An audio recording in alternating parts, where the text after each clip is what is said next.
Many players use individual instructions in eFootball without really understanding them.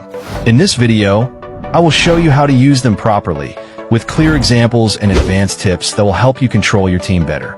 Let's start with an example. Here, I set my defensive midfielder, Kante, with the defensive instruction. This means he will stay back and protect the defense instead of moving forward. You can see how he holds his position, blocks passing lanes, and makes it harder for the opponent to attack through the middle. Now let's look in detail at the offensive instructions. Knowing when and on which player to use them is the key to keeping balance between attack and defense. There are 3 important offensive instructions: defensive, offensive, and anchoring. Let's start with the first one, defensive. This instruction is ideal for a DMF or CMF that needs to stay behind and protect. But I recommend using it on your DMF, whether you play with 3 defenders like me or with 4. This way, you can stop counterattacks more effectively. That's how the defensive instruction works. Now, let's move on to the offensive instruction, which is the complete opposite. This one is best for midfielders who need to join attacks.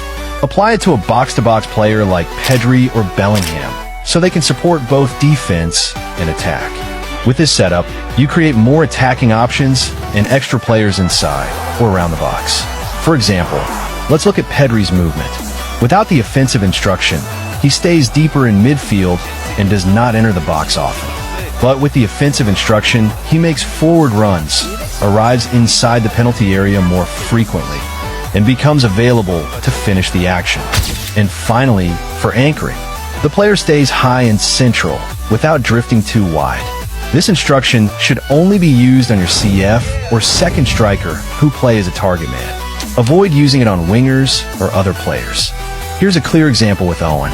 Thanks to anchoring, he positions himself just outside the penalty area without dropping into midfield. He receives the ball in a dangerous spot, makes a quick turn, and finishes with a perfect shot into the back of the net. This shows how anchoring keeps your striker in the best position to finish actions. Now that we've covered the attacking side, let's move on to the defensive instructions, which focus on how your players behave when you're out of possession. Let's start with the most important part of this section, tight marking. This instruction makes your defender apply strong pressure on the marked player the moment he is about to receive the ball. For example, let's say I apply tight marking on Batistuta and Bale. When the opponent striker is waiting for a pass, my defender immediately steps up and presses him as soon as the ball arrives.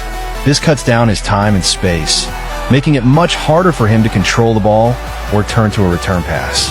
The risk is that if your defender reacts too aggressively and misses the challenge, the opponent can create a dangerous chance.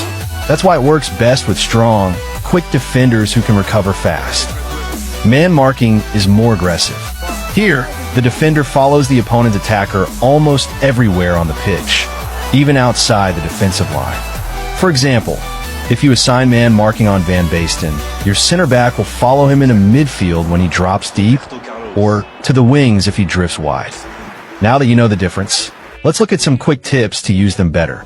Use tight marking when you want your defense to stay compact and only engage inside the danger zone. And use man marking when you want to neutralize a single key player, but be careful because it can break your defensive shape. Next is counter target. This instruction keeps a player high up the pitch when your team is defending.